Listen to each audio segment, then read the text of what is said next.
ওং স্থাপকায় চ ধর্মস্য সর্বধর্মস্বরূপিণে অবতার বরিষ্ঠায় রামকৃষ্ণায় তে নমঃ।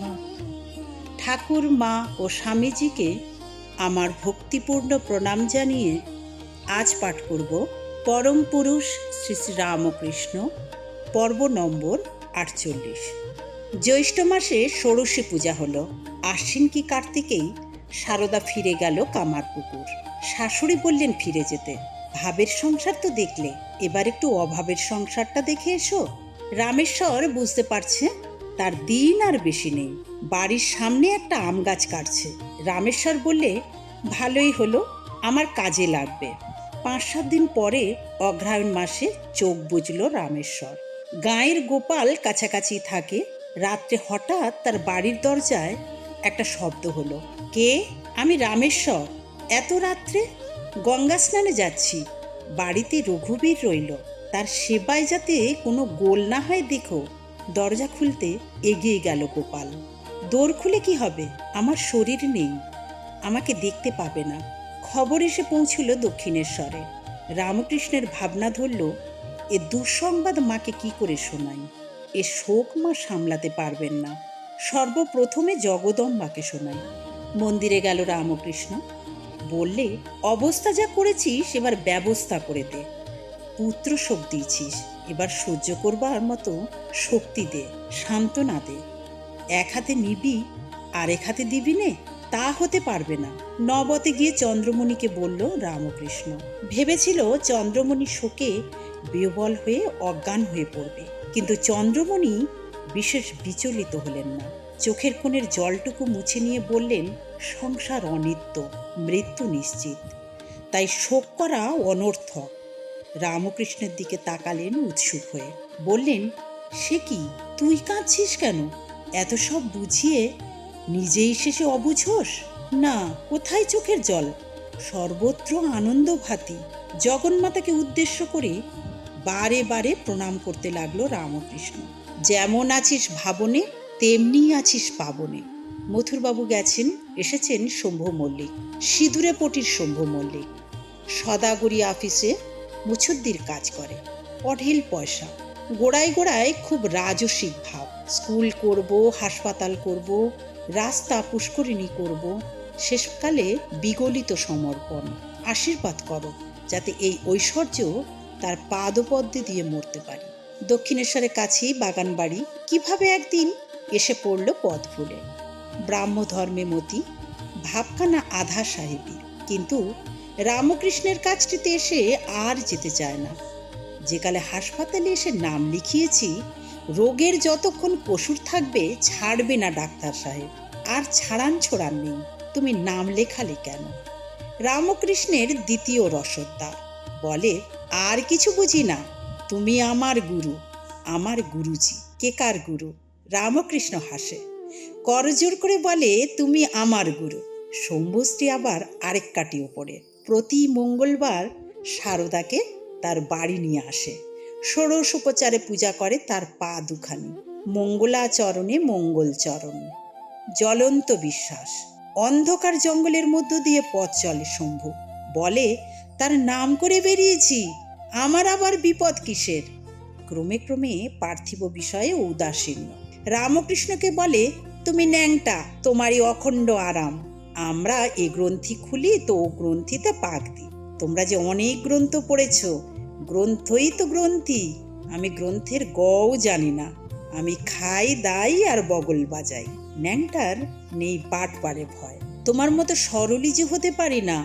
সরলভাবে ডাকলে কি তিনি না শুনে পারেন? শম্ভুর এখন সেই সরল অশ্রু। বলে, সরল হওয়ার সাধনই তো সবচেয়ে কঠিন সাধনা। সামান্য গা খালি করতে পারি না তো মন খালি করব?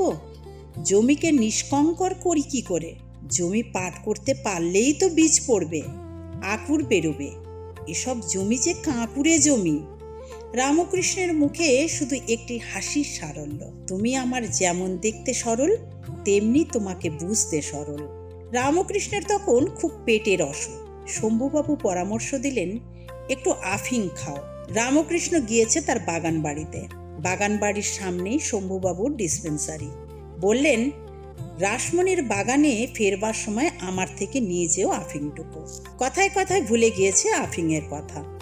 পথে এসে রামকৃষ্ণের মনে পড়ল, ওই যা, আফিংটুকু নিয়ে আসা হয়নি। অমনি ফিরে গেল শম্ভুর বাগান বাড়িতে। শম্ভু তখন অন্দরে চলে গিয়েছে। যাক, ডাকাডাকি করে আর কাজ নেই। ডিসপেন্সারি কম্পাউন্ডারের থেকে চেয়ে নিলেই হবে। কম্পাউন্ডার তক্ষুনি কাগজে মুড়ে দিল একদলা। ফেরবার পথে রামকৃষ্ণ দেখল তার আর পা চলছে না। কে যেন তার পা টেনে ধরে রয়েছে। রাস্তায় না উঠে পা এগিয়ে যাচ্ছে ড্রেনের দিকে। এ কি, এ কোন পথে চলেছি? পথ কই? গৃহে ফেরবার পথ সব মুছে গেল নাকি? অথচ পিছন ফিরে শম্ভুবাবুর বাড়ির দিকে তাকিয়ে পথ তো দেখতে পাচ্ছি দিব্যি। তবে এ কি পথভ্রম? রামকৃষ্ণ ফের শম্ভুবাবুর বাড়ির ফটকের কাছে ফিরে এলো। এইবার ঠিক হদিশ হবে পথে। সামনে গিয়ে ডাইনে।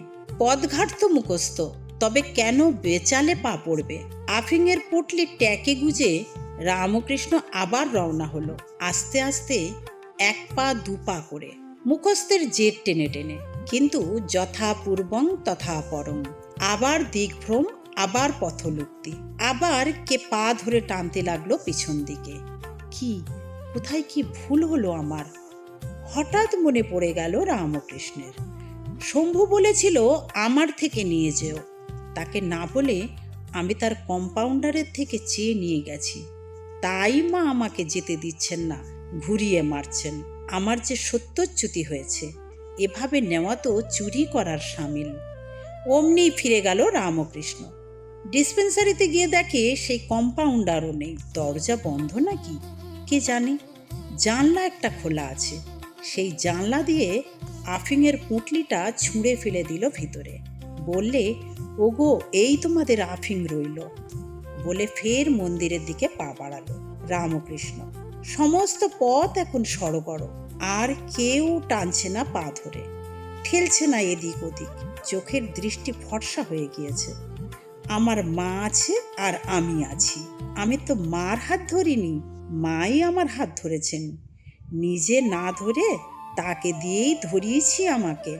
তাই পা এতটুকু পড়তে দেন না বেচালে। আমি তোমাকে ছেড়ে থাকি, কিন্তু মা, তুমি আমাকে ছেড়ে থেকো না। মুঝে তুম মত ছোড়ো। ওরে শোন, বাদরের বাচ্চা হবি না, বেড়ালের বাচ্চা হবি। বাদরের বাচ্চা তার মাকে ধরে। মা যখন এক গাছ থেকে আরেক গাছে লাফায়, কখনো ছিটকে পড়ে যায় বাচ্চা। আর বেড়ালের বাচ্চাকে তার মা ঘাড়ে কামড়ে ধরে। বেড়ালের বাচ্চার আর ভয় নেই। মাই তাকে আঁকড়ে ধরে নিয়ে যাবে যেখানে খুশি। কভু আখার ধারে, কভু বা ছায়ের গাদায়, কভু বা বাবুদের বিছানায়। তুমি কোথায়? তোমাকে ধরতে পারছি না। এই হাত বাড়িয়ে দিলাম, তুমি আমাকে ধরো। মাঠের মাঝে আলপথ, এক গাঁ থেকে আরেক গাঁ। বাপ তার দুই ছেলেকে সঙ্গে নিয়ে যাচ্ছে সেই আলপথ দিয়ে গ্রামান্তরে। ছোট ছেলেটিকে বাপ কোলে করে নিয়ে যাচ্ছে। বড়টি শেয়ানা, সে নিজেই বাপের হাত ধরে চলেছে। সরু পথ, পড়ে যাওয়ার ভয়, তাই দুই ছেলেই বাপের আশ্রয় নিয়েছে। যাচ্ছে যাচ্ছে হঠাৎ একটা শঙ্খচিল উড়ে যেতে দেখল, একেবারে ঠিক মাথার উপর দিয়ে। দেখেই দু ছেলের মহা আহ্লাদ। দুজনেই আপনা ভুলে হাততালি দিয়ে উঠল। ছোট ছেলেটা জানে বাপ আমাকে ধরে আছে, আমার ভয় কি, আমি আনন্দে হাততালি দিই। কিন্তু বড় ছেলেটি যেই বাপের হাত ছেড়ে হাততালি দিতে গেল, অমনি পড়ে গেল নিচে, ঘা খেয়ে কেঁদে উঠল। মাকে অমনি কোলে নিতে বলো, মার কোলে বসে হাত ছেড়ে দে। সারদার বাবা রামচন্দ্র রামনবমীর তিথিতে মারা গেলেন। সারদার মন ভেঙে পড়ল। ভাবল আবার দক্ষিণেশ্বরে ফিরে যায়। বৈশাখ মাস 1281 সালে সারদা আবার দক্ষিণেশ্বরে ফিরে এলো। কিন্তু থাকে কোথায় আর কোথায়? সেই সংকীর্ণ নবদ ঘরে চন্দ্রমণির সঙ্গে। একরতি ঘর, একটুখানি দরজা, ঢুকতে বেরোতে মাথা ঠুকে যায়। একজনে থাকবার মতো তাতে জায়গা হয় না, তার দুজনে, শাশুড়ি বউয়ে। ওইটুকু ঘরের মধ্যেই হাঁড়ি কুড়ি পোটলা পুঁটলি, যত হাবজা গুবজা, শিকেই ঝুলছে যত কড়া ডেকচি, রামকৃষ্ণের জন্য জিয়ানো মাছ পর্যন্ত। এখানে থাকতে বউয়ের যে বেজায় কষ্ট হবে। কথাটা শম্ভু মল্লিকের কানে উঠল। মথুর হলে হয়তো অট্টালিকায় রাখতেন। শম্ভু মল্লিক মন্দিরের কাছে সারদার জন্য একখানা চালা ঘর তুলে দিচ্ছেন। তার জন্য জমি নিতে হলো মৌরসি সত্ত্বে। 250 টাকা সেলামি দিলেন শম্ভু। জমি তো হলো, কিন্তু কাঠ কই? কাঠ জোগালো কাঁদতেন বিশ্বনাথ উপাধ্যায়। বিশ্বনাথ নেপাল রাজ্যের কর্মচারী। কলকাতায় ও মফস্বলে নেপালের শাল কাঠের সে যোগানদার। বেলুড়ে তার কাঠের গদি। বললে যত লাগে পাঠিয়ে দেব শালের চকর। লড়াইয়ে বামুনের ঘরের ছেলে, বাপ ভারতীয় ফৌজের সুবাদার। এরা লড়াইও করে আবার পুজোও করে। যুদ্ধক্ষেত্রে শিব নিয়ে যায়, এক হাতে শিব, অন্য হাতে তরবার। বেদ বেদান্ত গীতা ভাগবত সব কণ্ঠস্থ। তারপর ভক্তি কত। যখন পুজো করে কর্পূরের আরতি করে। পুজো করতে করতে স্তব করে আসনে বসে। সে আরেক মানুষ। পুজো করার সময় চোখের ভাব ঠিক যেন বলতে কামড়েছে। কি ভক্তি! নিজের মার কাছে নিচে বসে। মা যে আসনে বসে তার চেয়ে নিচু আসনে, কিংবা যে আসনে সে বসবে তার চেয়ে উঁচু আসনে মাকে বসাবে। কি ভক্তি! রামকৃষ্ণ বরানগরের রাস্তা দিয়ে যাচ্ছে। ছুটে এসে মাথার ওপর ছাতা ধরে। বাড়িতে নিয়ে গিয়ে নানা তরকারি রেঁধে খাওয়ায়। যেখানে খাওয়ায় সেখানে আঁচাবার ব্যবস্থা করে। উঠতে দেয় না, বাতাস করে, পা টিপে দেয়। ওদের বাড়িতে গিয়ে পায়খানায় বেহুশ হয়ে পড়েছে রামকৃষ্ণ। এত আচারই তবু পায়খানায় গিয়ে ঠিক মতো বসিয়ে দিয়ে এলো। যদি কখনো সমাধি হয় রামকৃষ্ণের। কাপ্তেন মাথায় হাত বুলিয়ে দেয়। সে এককালে হঠযোগ করত, তাই গুণ আছে তার হাতে। শালের চকর পাঠিয়ে দিল বিশ্বনাথ। একখানা আবার গঙ্গার জোয়ারে ভেসে গেল একদিন। হৃদয় দুঃখ করে বললে সারদাকে, তোমার যেমন অদিষ্ট, একটা শাল কাঠও ঠিক মতো জোটে না। সারদা শুধু একটু হাসলো উদাসীনের মতো। গেছে গেছে ও শাল কাঠ। বিশ্বনাথ আবার নতুন পাঠিয়ে দিলে। ঘর উঠল সারদার, চালা ঘর। শালকাঠ নিয়ে বিশ্বনাথেরও বিপদ কম নয়। গঙ্গার জোয়ারে অনেকগুলি কাঠ তার ভেসে গেছে। রাজ সরকারের দারুণ ক্ষতি। এখন কি কৈফিয়ত দেওয়া যায় এর জন্যে কে বলবে? কাঠের হিসেব পাঠালে না এবার বিশ্বনাথ। ঠিক করলে পরের বছরে লাভে এ লোকসানের পূরণ করবে। কিন্তু হঠাৎ কাঠমান্ডু থেকে তার তলব এলো। বিকৃত কি রিপোর্ট গেছে রাজধানীতে। বিশ্বনাথের চাকরি নিয়ে টানাটানি। সংসারী লোক ভীষণ ভয় পেয়ে গেল। নেপালে যাওয়ার আগে এলো সে দক্ষিণেশ্বরে, সেই সরল সত্য স্মরণের কাছে। বললে, এখন উপায় বলুন। উপায় খুব সোজা, বলল রামকৃষ্ণ। এর চেয়ে সোজা আর হতে পারে না। কি? সত্য কথা বলবে। কার তো আর তুমি নাওনি, গঙ্গায় নিয়েছে। তাই বলবে গিয়ে দরবারে। তোমার কিচ্ছু হবে না। মা তোমাকে তোমার সত্যকে রক্ষা করবেন। সত্যের মতো সহজ আর কিছু নেই। বুকের ভার নেমে গেল বিশ্বনাথের। সোজা সত্য কথা বলবো, এসব চেয়ে বড় আশ্বাস, অতল স্পর্শ শান্তি। হলেও তাই। সত্য কথা বলায় তার দোষ খলন তো হলোই, তার প্রমোশন হলো। কাপ্তেন ছিল, কর্নেল হলো। ফিরে এলো কলকাতায় নেপালের রাষ্ট্রদূত হয়ে। বাঙালিদের নিন্দা করে বিশ্বনাথ, নিন্দা করে ইংরেজি পড়ুয়াদের।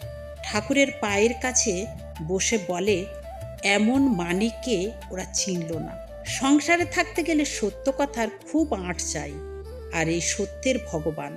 সত্য কথাই কলির তপস্যা।